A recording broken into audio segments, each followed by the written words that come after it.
पातालेश्वर बाबा की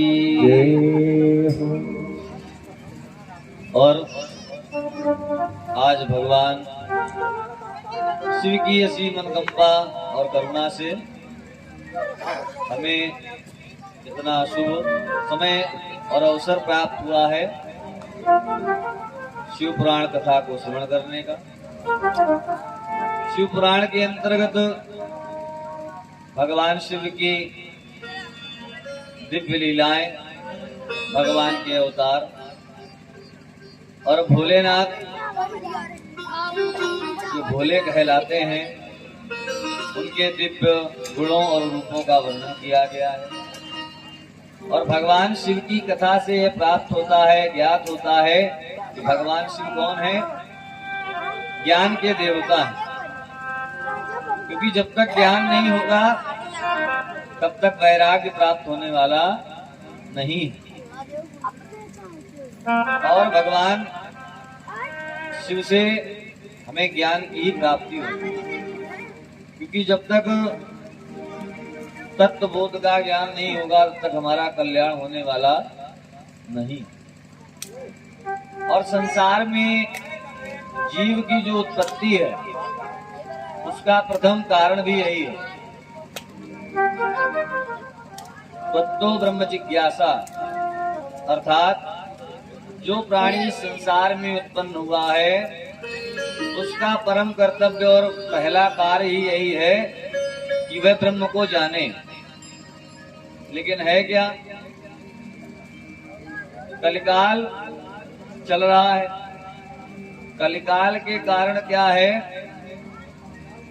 कि केवल मोह माया में ही इतना घिरा हुआ है प्राणी कि ब्रह्म को जानने का कभी समय प्राप्त ही नहीं। और यही कलयुग का सबसे बड़ा अवगुण है। जहां पर कलयुग का सबसे बड़ा गुण यह है कि कोई बड़ा कार्य नहीं करना। अर्थात धर्म के लिए कोई ऐसा नहीं कहा गया कि आप अश्वमेध यज्ञ करो, पुत्रेष्टि यज्ञ करो, वाजपेयी यज्ञ करो। केवल क्या है, राम नाम की महिमा, नाम संकीर्तनम यस्य स्वरूपा प्रणाशनम। अर्थात जितने भी पाप हैं वह भगवान का नाम लेने मात्र से ही समाप्त हो जाएंगे। लेकिन कलिकाल स्वयं में इतना बलवान है कि वह कहता है कि जब मैं भगवान का नाम लेने दूंगा तब तो लोगे ना, जब मैं ऐसा करने ही नहीं दूंगा तो कैसे जीव मुक्त होगा। तो इसलिए कलयुग में हम उत्पन्न हुए और उत्पन्न होने के साथ साथ अब हमारा कहने का तात्पर्य यह भी नहीं कि घर बार छोड़ दो, संत बन जाओ, बैरागी हो जाओ, ये भी नहीं कहते हैं। और ना ये हमारे शास्त्र ही कहते हैं। संत बनना, ब्राह्मण बनना, ये सब कुछ ऊपर से बनकर आया है। इसमें हमारा और आपका कोई श्रेय कभी नहीं हो सकता। जैसे कि इस कथा से ही देख लो, आरंभ तो मध्याह्न काल में ही होना था, लेकिन बाबा की इच्छा क्या हुई कि इस समय से ही आरंभ होना। तो जो कुछ होता है वह प्रभु की माया से और प्रभु ही कराते हैं। हमारे आपके हाथ में अगर कुछ होता तो हम लोग बहुत कुछ कर ले जाते। लेकिन जीव को लगता क्या है संसार में आकर कि सब कुछ करने वाला मैं ही हूँ, मैं ही करता, मैं ही भरता और मैं ही फल दाता हूँ। और यही अज्ञानता जो है उसे नरक की ओर ले जाती है, अर्थात प्राणी जो है वह नरकगामी हो जाता है। लेकिन ऐसे कलिकाल में उत्पन्न हुए हैं हम लोग, जहाँ पर हमें कोई बड़ा पुण्य नहीं करना, बड़ा धर्म नहीं करना। कलयुग में दान का बड़ा महत्व है। कहते हैं दान कर लेने मात्र से दरिद्रता का निवारण हो जाता है।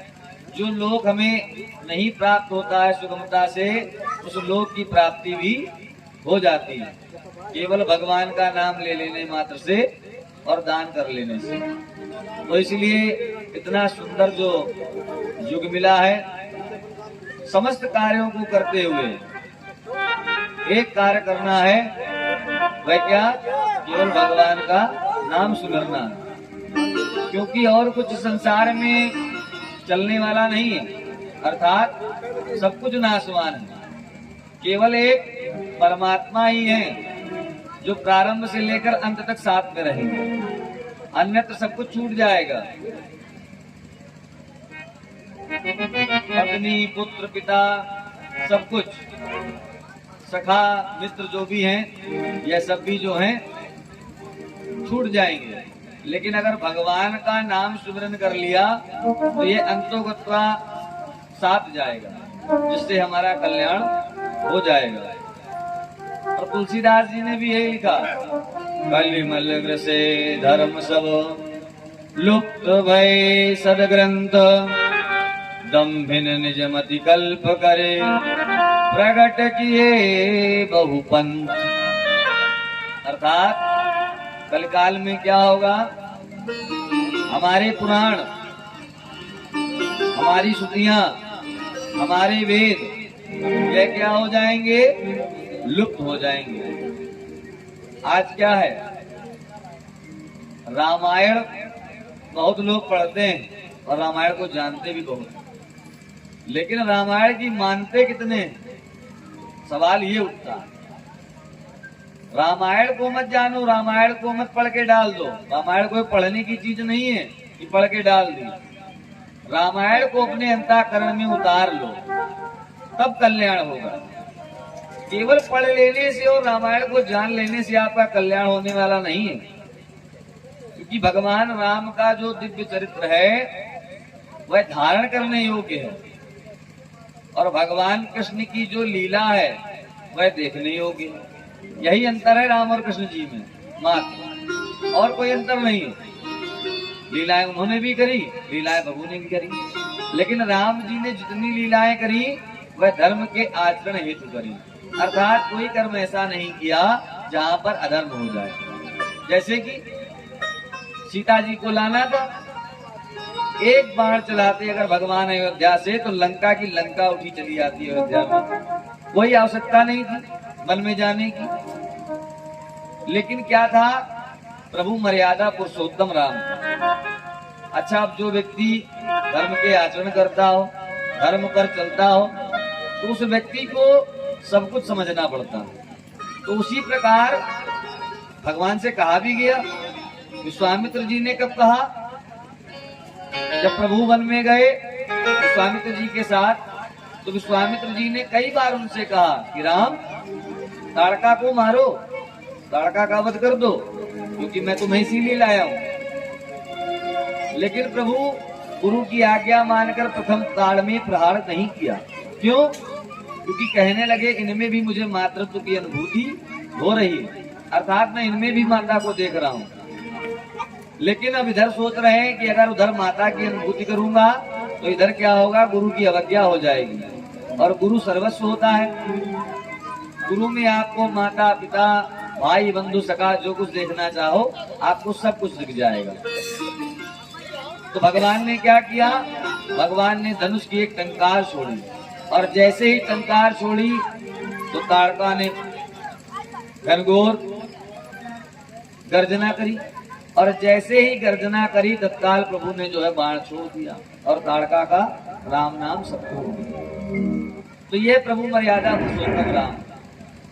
और कलिकाल में हमें केवल अगर हमने नाम सुमिर लिया, भगवान का नाम जप लिया, तो हमारा कल्याण हो जाएगा। और इसके लिए हमें करना क्या है? शिव पुराण में भी 3 ही साधन बताए गए हैं, श्रवण, मनन, कीर्तन। श्रवण अर्थात जो ये कथा हो रही है, कई जगह आपको कथाएं श्रवण करने को मिलेंगी, तो कथाओं में जाओ, कथाओं को श्रवण करो।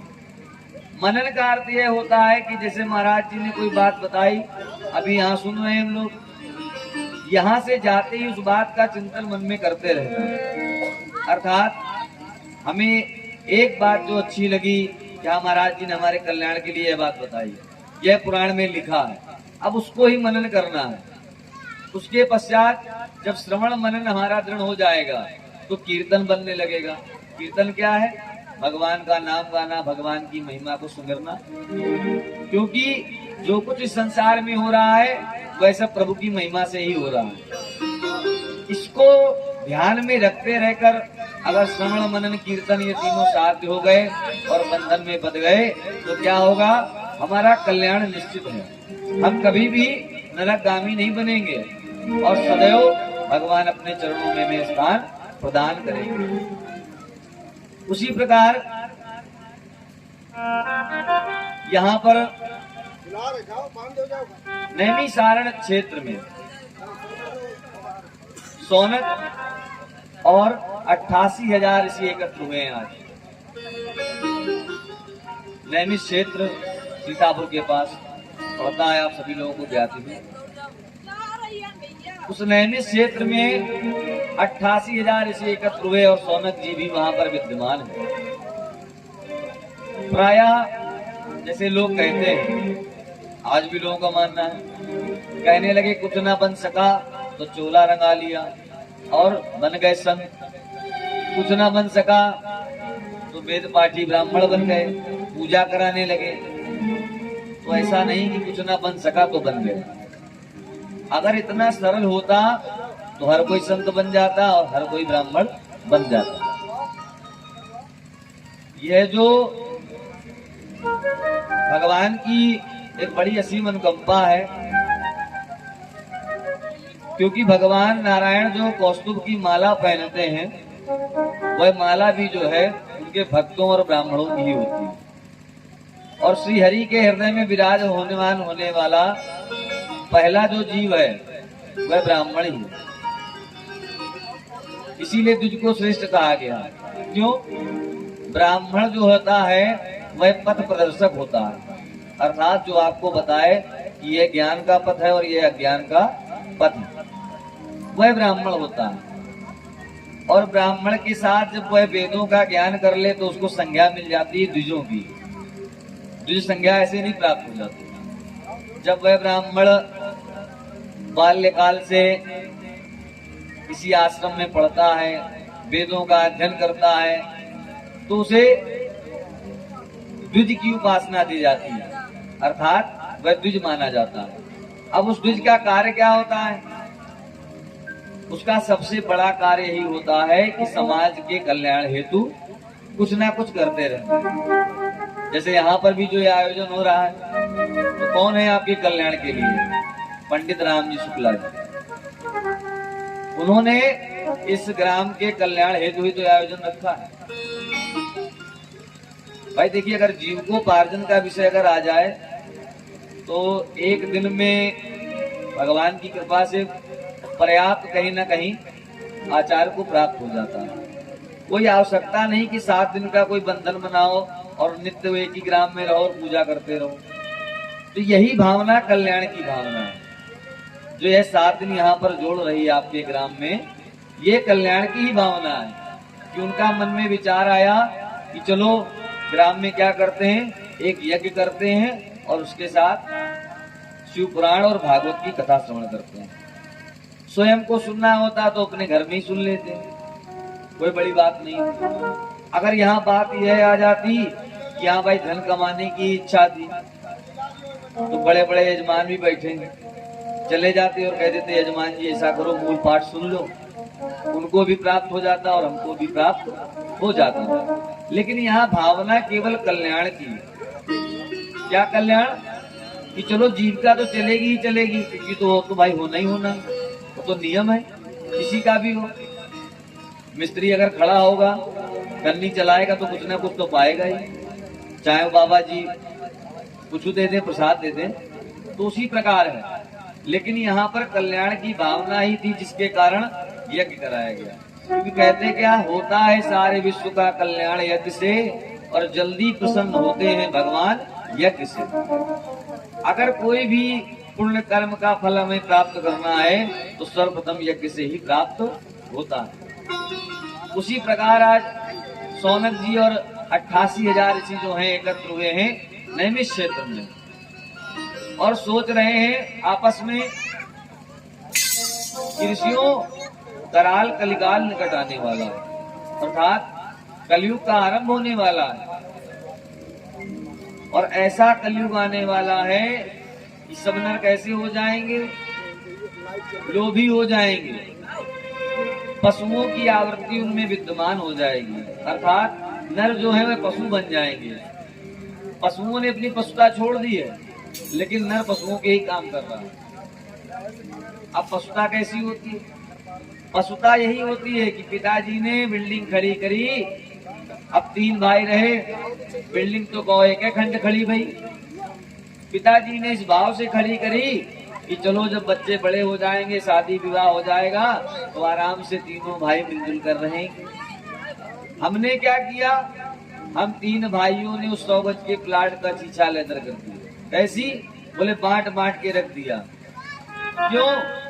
क्योंकि एक दूसरे में भाव ही नहीं बना कभी, और नहीं तो भाई भी पिता के समान ही होता। जैसे सब लोग चाहते हैं कि हमारा बड़ा भाई राम की तरह हो, और छोटा भाई वो तो सोचते हैं भरत की तरह हो। तो अगर छोटा भाई भरत की तरह चाहते हो तो पहले राम बनो, और अगर स्वयं चाहते हो कि हमें राम की तरह पूजा जाए तो पहले राम जी की तरह संस्कार लाओ अपने अंदर, तब भरत का भाई पाओगे, और जब भरत बन जाओगे तो राम जी आपके घर में आ जाएंगे।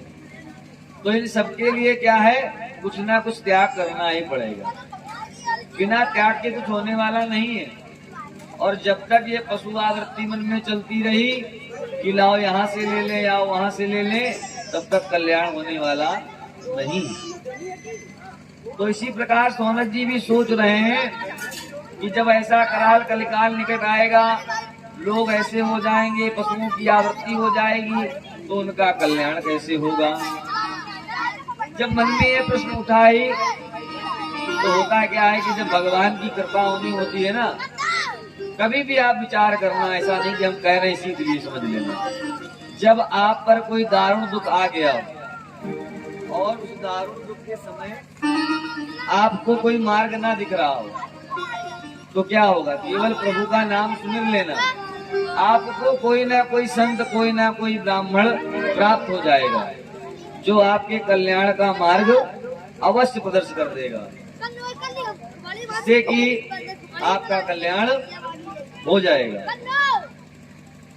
उसी प्रकार सदैव ऋषियों ने, ब्राह्मणों ने लोगों का कल्याण ही सोचा।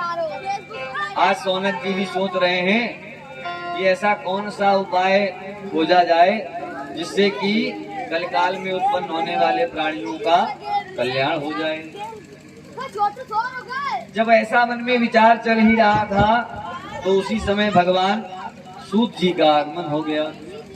अब जैसे ही सूत जी का आगमन हुआ तो सभी ऋषि बड़े प्रसन्न हो गए और सोचने लगे कि ये क्षण वैसा ही है जैसे अंधकार में किसी व्यक्ति को बिठा दिया जाए और वहां दीपक जल जाए, अर्थात प्रकाश आ जाए।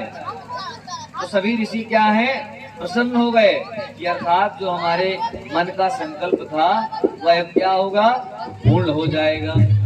क्योंकि सूत जी कौन है? सूत जी व्यास जी के शिष्य हैं। व्यास जी ने सारे पुराण ब्रह्मा जी के पुत्रों सनक कुमारों से सुना। सनक, सनंदन, सनातन, सनत कुमार, ये 4 ब्रह्मा जी के पुत्र हैं। व्यास जी ने जितने भी पुराण लिखे वह सबसे पहले सनत कुमारों से ही सुने। और सनत कुमारों ने कहाँ से सुने? नारद जी से सुने, और नारद जी ने अपने पिता ब्रह्मा जी से सुना। इस प्रकार सारे पुराणों का वर्णन है। जहाँ कहीं भी पुराण कोई आप सुनेंगे वहां पर वर्णन में यही आएगा उसी प्रकार जैसे ही सूत जी को देखा तो सभी ऋषि जो है उठकर उन्हें दंडवत करने लगे। सूत सूत महाप्राज्ञ सर्व सिद्धांत विप्रभो आख्यायी में कथा सारम पुराणानाम विशेषतः। सौनक जी और ऋषि तत्काल खड़े होकर भगवान सूत जी को दंडवत प्रणाम करने लगे और कहने लगे, प्रभु आपका आगमन इस समय वैसे ही हुआ जैसे अंधकार में कोई व्यक्ति गिर गया हो और उसे प्रकाश की कोई किरण प्राप्त हो जाए। सूत जी कहने लगे, ऋषियों आज इतना बड़ा समागम नैमिष क्षेत्र में क्यों लगा? अच्छा, हम लोग भी जब कहीं भीड़ देखते हैं तो क्या सोचते हैं कि भाई हो सकता है अगर अच्छी भीड़ लगी कि लोग सभ्यता से बैठे हैं तो लगा कथा हो रही है या लीला हो रही है, लेकिन अगर उद्दंडता की लगी तो समझ जाते हैं कि भाई लड़ाई हो रही, मारपीट चल रही। उसी प्रकार वह जो सभा थी वह सभ्यता की सभा थी, अर्थात सब कैसे ऋषि मुनिगण बैठे थे, कोई माला लिए जप कर रहा, किसी के चंदन लगा हुआ, कोई किसी स्तोत्र का पाठ कर रहा, ऐसे सब लोग भगवान की उपासना में लगे हुए थे। तो उसे देखकर सूत जी समझ गए कि यहाँ पर कोई ना कोई कल्याण की कामना की चर्चा भी चल रही है। सूत जी ने कहा, हे ऋषियों इतना सुंदर समागम आज लगा है और यह धरा भी धन्य है और आज हम भी धन्य हो गए। क्यों? क्योंकि थोड़े बहुत ऋषि नहीं मिले, 88,000 ऋषि मिले। इतने ऋषियों का संत समागम हो गया, सभी संतों का आशीर्वाद प्राप्त हो रहा है, तो इसलिए यह सबसे परम कल्याणकारी है। सूत जी कहने लगे, हे ऋषियों इस समागम का उद्देश्य क्या है? अर्थात आज आप लोग इतनी बड़ी संख्या में यहाँ आए हैं तो इसका कुछ ना कुछ तो उद्देश्य होगा। ऋषियों ने कहा कि प्रभु क्या बताएं, कराल कलिकाल निकट आने वाला है और हमने सुना है जैसा हमारे पुराण कहते हैं उसमें क्या होगा कि कलिकाल में लोग कैसे हो जाएंगे, झूठ ही लेना झूठ ही देना, झूठ ही भोजन झूठ चबेना, झूठ ही लेना झूठ ही देना, झूठ ही भोजन झूठ चबेना, झूठ ही लेना झूठ ही देना, झूठ ही भोजन झूठ चबेना, झूठ ही लेना झूठ ही देना, झूठ ही भोजन झूठ चबेना, तुझ सुध बेजग घूम प्रजासन, वो नहीं मान निगम अनुशासन, तुझ सुध बेजग घूम प्रजासन, वो नहीं मान निगम अनुशासन। अर्थात जो प्राणी संसार में होंगे वह कैसे हो जाएंगे, जो केवल झूठ बोलेंगे, मिथ्या भाषण करेंगे, झूठ ही लेना झूठ ही देना, अर्थात झूठ को ही लेंगे और झूठ ही बोलेंगे, और झूठ ही भोजन झूठ चबेना, अर्थात मिथ्या में ही लोग भोजन करा देंगे और मिथ्या में ही बातें कर जाएंगे। चबेना का मतलब यही हुआ कि बातें चबाएंगे। क्या कह देंगे, अरे महाराज हमने इतनी बड़ी यज्ञ कराई थी, हमने इतना बड़ा धर्म किया था, इतने ऋषियों को संतों को भोजन कराया, भंडारे कराए, तो हमने कोई छोटे मोटे कर्म नहीं किए और भले एक ब्राह्मण को भोजन न कराया हो सही से। ऐसे लोग होंगे। और वर्णों की तो बात ही छोड़ दो, आज क्या है, भगवान ने 4 वर्ण बनाए हैं। देखा जाए तो भगवान हरि जब विराट स्वरूप लेते हैं तो भगवान 4 वर्ण ही उत्पन्न करते हैं।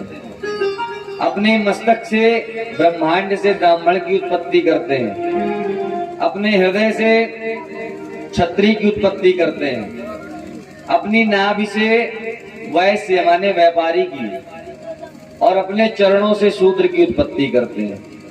और ये चारों वर्ण देखा जाए तो सर्वश्रेष्ठ है, इसमें कोई छोटा बड़ा कोई भावना होनी ही नहीं चाहिए। लेकिन ऐसा वर्ण धर्म खा गया हम लोगों को कि कभी किसी की आपस में बनी ही नहीं, केवल यही देखते रह गए, हम बड़े वो छोटे, हम बड़े वो छोटे। लेकिन अगर देखा जाए तो भगवान ने ही चारों वर्णों को उत्पन्न किया, तो भाई कैसे कह सकते हैं कि कोई वर्ण छोटा?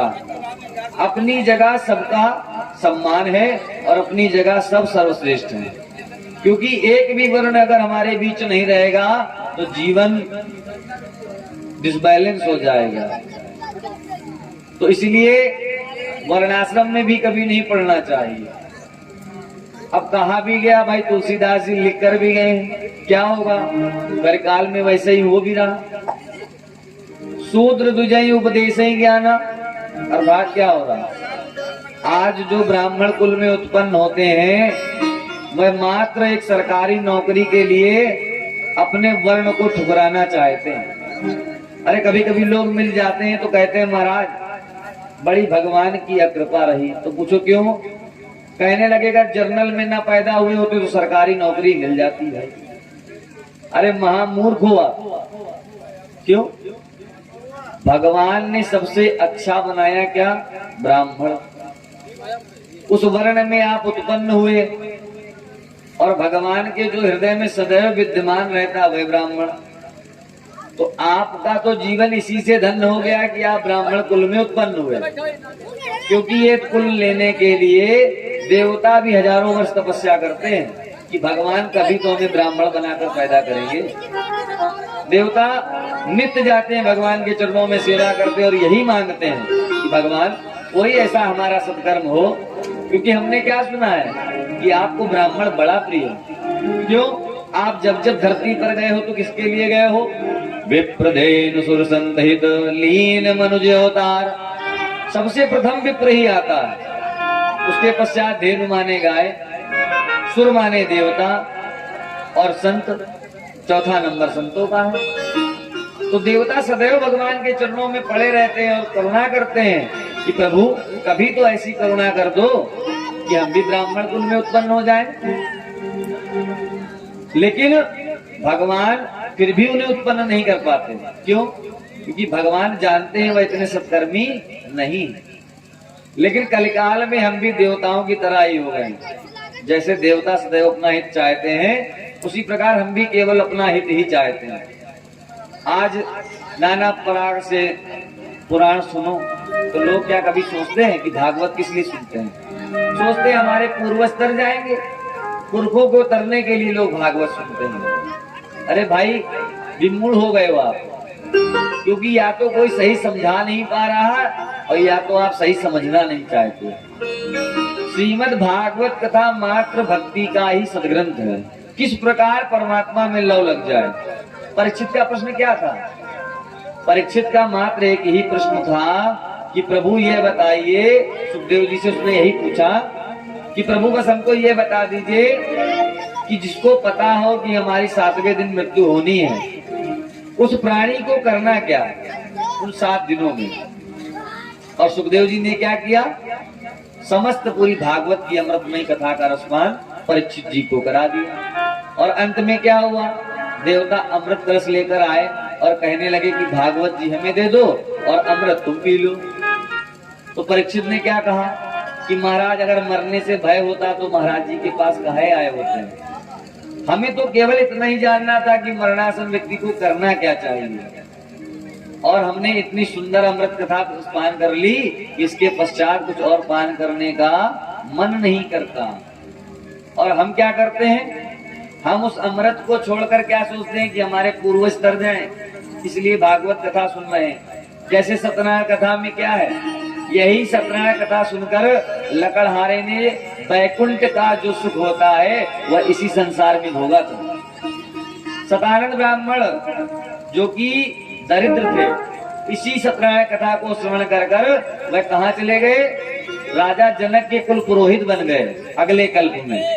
लेकिन हम कैसे हैं, हमने सत्यनारायण कथा सुनी तो बहुत, लेकिन किस प्रकार कहने लगे पंडित जी को बुला लो, 5 अध्याय हैं, लीलावती कलावती सुन लो, लोगों को बुलाकर पंचामृत पंजीरी भगवान को भी भोग लगाओ और स्वयं भी खाओ, हो गई बोलो सत्यनारायण भगवान की जय। लेकिन भैया ऐसा नहीं, सत्यनारायण कथा का निष्कर्ष यही है कि जिस दिन से मन में आ जाए कि आज से सत्य बोलेंगे और सत्य को धारण करेंगे, उस दिन से ही नारायण आप पर कृपा करने लग जाएंगे।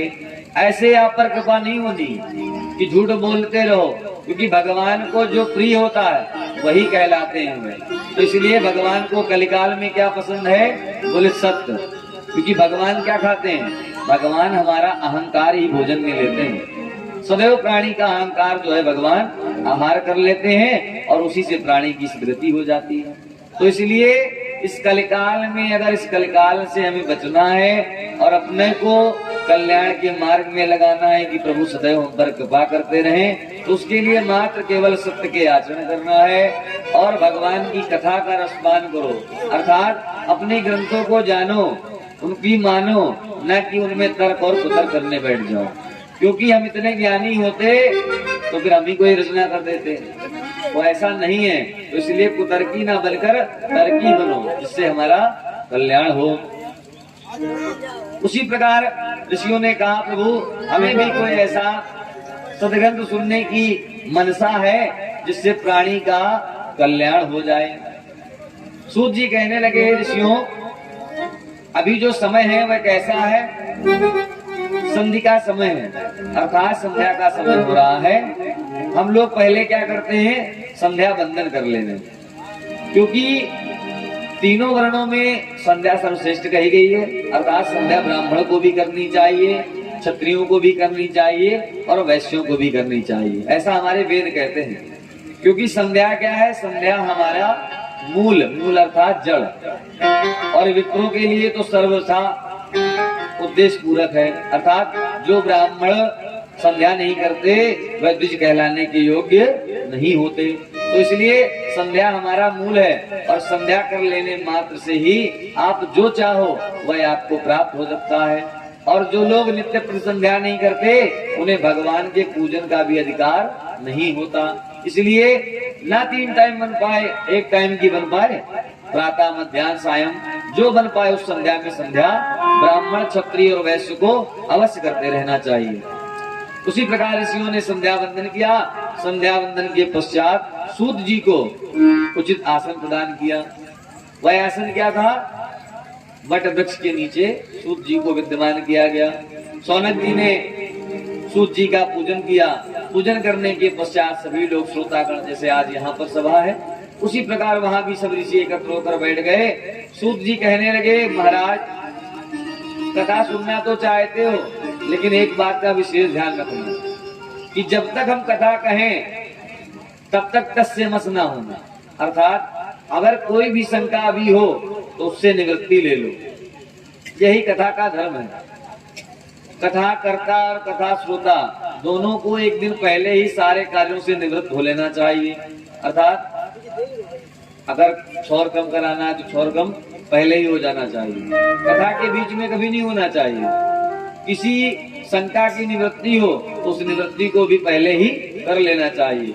अर्थात जिस दिन से कथा प्रारंभ हो उसके अंत तक हमें उस बीच में कोई शंका की निवृत्ति नहीं करनी चाहिए। और जब कथा श्रवण करें उस समय क्या है कि लघु और दीर्घ, इन दोनों का भी ध्यान रखना चाहिए। इनमें से भी किसी में जाना नहीं चाहना चाहिए।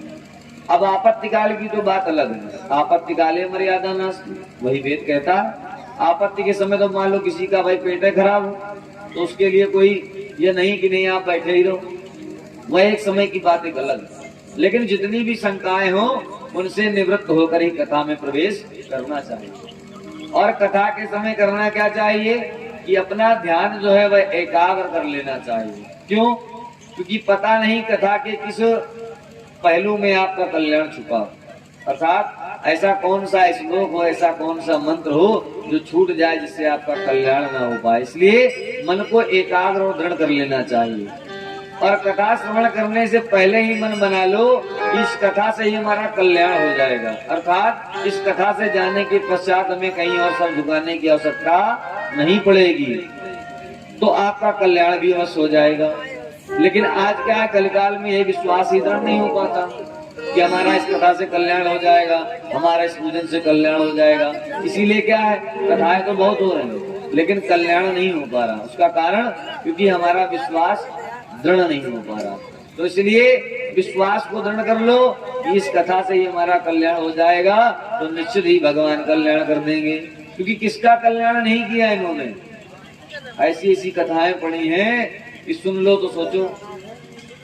भागवत जी सुनोगे तो देखो, भक्ति अजामिलोपाख्यान कि केवल पुत्र का नाम नारायण रख लिया और तर गए, तो ऐसी ऐसी कथाएं पढ़ी हैं। तो इसका मतलब ये परमपिता परमात्मा जो है ये अत्यंत सरल है, अत्यंत भावुक है। केवल करना क्या है, उसके लिए हमें केवल भजन ही करना है और भजन से ही हमारा कल्याण हो जाएगा।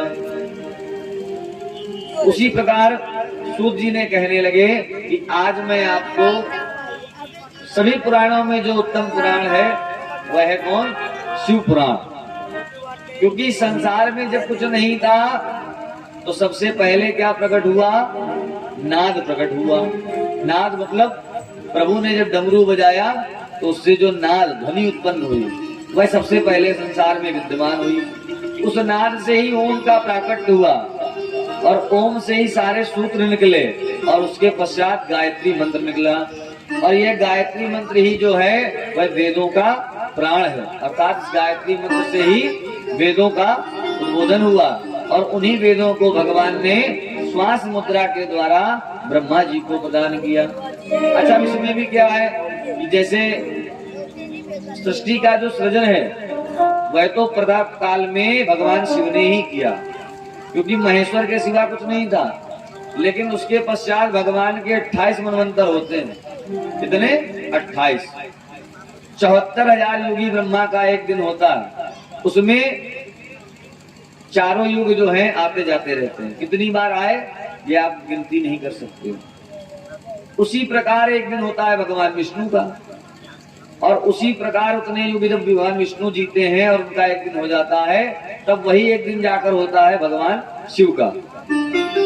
अब इसमें है क्या कि भगवान शिव और भगवान श्री हरि इनमें कोई भेद नहीं है।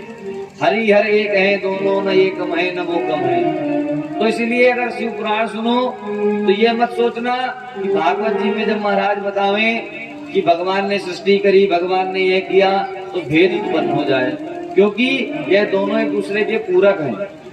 और जिस प्रकार भगवान शिव सक्षम है उसी प्रकार भगवान श्री हरि सक्षम है। बस अंतर क्या होता है, वह कालांतर का अंतर ही होता है। अर्थात जिस मनवंतर में भगवान हरि सब कुछ करते हैं उसमें सब लोग भगवान हरि के निर्देशानुसार कार्य करते हैं। सरकार की तरह समझ लो, जैसे आज भाजपा है तो सब कोई मोदी जी की सुन रहा, कल सपा आएगी तो सपा की सब लोग सुनेंगे। उसी प्रकार सबका काम चलता रहता है। यह सृष्टि का पुरातन काल का नियम चला आया, तो इसमें कोई भेद करने की आवश्यकता नहीं। उसी प्रकार ऋषियों ने जब कहा कि भगवान कोई कल्याण में पुराण को हमें श्रवण करने की इच्छा है जिससे हमारा कल्याण हो जाए। सूत जी कहने लगे आप लोग धन्य हैं। क्यों? आपके मन में क्या भाव है? पुराण सुनने की इच्छा है। धन्यस्तम मुनि शार्दूल श्रवण प्रीति लालसा अतो विचार सुधिया वच्मि शास्त्रम महोत्तमम् कालव्याल महात्रास विध्वंसं करमुत्तमम् शैवं पुराण परमम् शिवेनोक्तम् पुराणे। सूत जी कहने लगे मुनि श्रेष्ठ शौनक, आप लोग धन्य हैं, धन्य हैं, क्योंकि आपके हृदय में पुराण को सुनने की जिज्ञासा है। आज मैं उत्तम पुराण श्रवण कराने जा रहा हूँ, जो कि कलयुग रूपी जो सर्प है ना उसकी त्रास भी मिटा देगी। अर्थात जो कलिकाल सर्प में बनकर डस लेता है उस सर्प से, उसके विष से हमें छुटकारा प्राप्त हो जाएगा। यह उत्तम शिव पुराण है, वह मैं आपको श्रवण कराऊंगा। यूट्यूब कहने लगे कि सबसे पहले अपनी मनसा को दृढ़ कर लो और मन में जिज्ञासा उत्पन्न कर लो कि भगवान शिव के इस पुराण से मेरा कल्याण हो जाएगा। और श्रवण मनन कीर्तन ये तीनों साधन आप दृढ़ कर लो, सदाचार का पालन करना सीख जाओ, तो क्या होगा कि निश्चित ही परमात्मा की कृपा आप पर हो जाएगी। और इसके लिए करना क्या? भगवान का भजन। प्रभु हम भी शरणागत हैं, प्रभु हम भी शरणागत हैं, स्वीकार करो तो जाने। प्रभु हम भी शरणागत हैं, स्वीकार करो तो जाने। अब हमें पतित से पावन, अब हमें पतित से पावन, भोलेनाथ करो तो जाने। अब हमें पतित से पावन, भोलेनाथ करो तो जाने।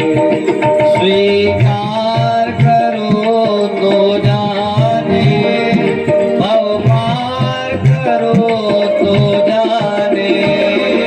स्वीकार करो तो जाने, भव पार करो तो जाने। प्रभु हम भी शरणागत हैं, प्रभु हम भी शरणागत हैं, स्वीकार करो तो जाने।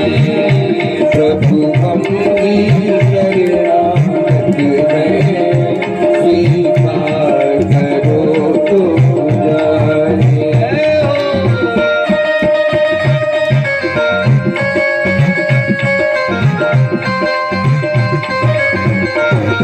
बोलिए माता रे दुर्गा की जय।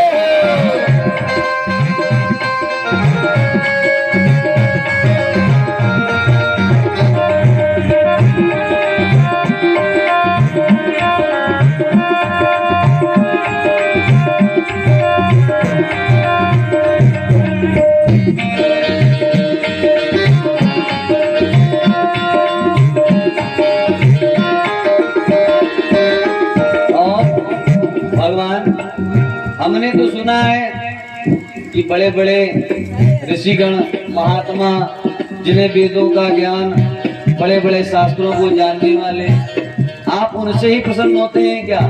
तो परमात्मा ऐसा भी नहीं कि उनसे ही प्रसन्न होते हैं, न राग से प्रसन्न होते हैं न रागनी से। भगवान तो अनुराग में भी प्रसन्न हो जाते हैं। समय आने पर उसकी भी चर्चा करेंगे। किस मुख से विनय सुनाए, कैसे हम तुम्हें रिझाए। किस मुख से विनय सुनाए, कैसे हम तुम्हें रिझाए। किस मुख से विनय सुनाए, कैसे हम तुम्हें रिझाए। मुख से विनय सुनाए, कैसे हम तुम्हें रिझाए। और भगवान से सदैव यही कहना चाहिए कि प्रभु ना तो वाणी में वह सामर्थ्य है, ना ज्ञान में वह सामर्थ्य। क्योंकि जब तक दीन नहीं बनोगे तब तक दीनानाथ की कृपा नहीं होगी। अगर उनके सामने बने रहोगे दीनानाथ तो कभी दीनता नहीं आएगी और ना कभी भगवान रक्षा करने आएंगे। तो इसलिए उनके ही आगे दीन बनो, इस संसार के आगे कभी दीनहीन न बनो, क्योंकि भगवान ने आपको सब कुछ दिया है। केवल बल क्या होना चाहिए? भगवान पर श्रद्धा होनी चाहिए, और यही आध्यात्मिक बल हो तो सब कुछ हो सकता है। नहीं हमारे आपके करने से होता तो बहुत कुछ हो चुका होता, लेकिन सब कुछ उनकी तरफ छोड़ दो। क्यों? जो वो करेंगे वही कल्याणकारी होगा और जो हम करेंगे वही विनाशकारी होगा। तो जो कुछ हो वह उनकी कृपा से हो, जिससे सभी का कल्याण हो। तो इसीलिए कहना चाहिए, हम कुटिल हृदय से कलुषित, हम कुटिल हृदय से कलुषित, उपचार करो तो जाने प्रभु हमें शरणागत है, स्वीकार करो तो जाने, स्वीकार करो तो जाने, भव पार करो तो जाने, स्वीकार करो तो जाने, भव पार करो तो जाने, प्रभु हम पे शरणागत है, स्वीकार करो तो जाने, प्रभु हम पे शरणागत है, स्वीकार करो तो जाने।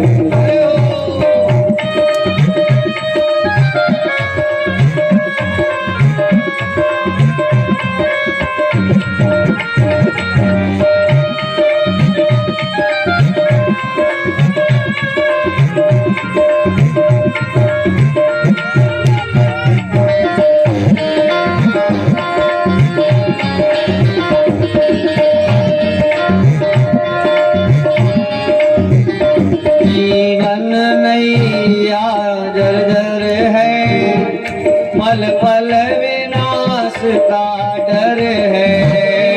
जीवन नैया जर्जर है, पल पल विनाश का डर है। और भगवान से यही कहो, जैसे तुलसीदास, कालिदास, ये सभी लोगों ने कहा क्या कि परमात्मा आप हमारी डोर को संभाल लो, नहीं तो क्या होगा, पूरे संसार से कभी उद्धार नहीं होगा। तो उसी प्रकार परमात्मा से कहो। आपके यहाँ कौन? बोले परतालेश्वर बाबा विराजमान है। सदैव इनसे यही कहो, भगवान हमारी नैया की पतवार आप संभालो, और आप संभाल लोगे तो हमारा कल्याण हो जाएगा, ऐसा हमें विश्वास है। और देखो संभाल लेंगे बोले ना, क्योंकि बड़े ही दयालु। तो इसीलिए यही कहो, हम जैसे एक पतित का, और किया तो लाखों का होगा, लेकिन हम कह रहे हैं हमसे अधम कोई नहीं, हमसा जैसा कोई पतित नहीं, हमारा उद्धार कर दो, बस हमारा कल्याण। हम जैसे एक पतित का उद्धार करो तो जाने, हम जैसे एक पतित का उद्धार करो तो जाने, जब हमें शरणागत है, स्वीकार करो तो जाने, जब हमें शरणागत है, स्वीकार करो तो जाने, अवतार करो तो जाने, अवतार करो तो जाने, अवतार करो तो जाने। बादानेश्वर बाबा की जय हो। और आज की कथा को यहीं पर विश्राम देते हैं, क्योंकि समय कम है और कथा तो बहुत है। तो कल से समय अनुसार सभी लोगों को आप सुनिएगा, दोनों लोगों को। अब महाराज जी का उनका भी समय है, तो उन्हें अवसर दिया जाएगा। थोड़ी सी आज चर्चा हो गई, ऐसे बढ़िया सुंदर आनंदमय चर्चा चलेगी। सभी लोग थोड़ी देर के लिए खड़े हो जाएं। ओम चंद्रमा मनसो जागृक्षो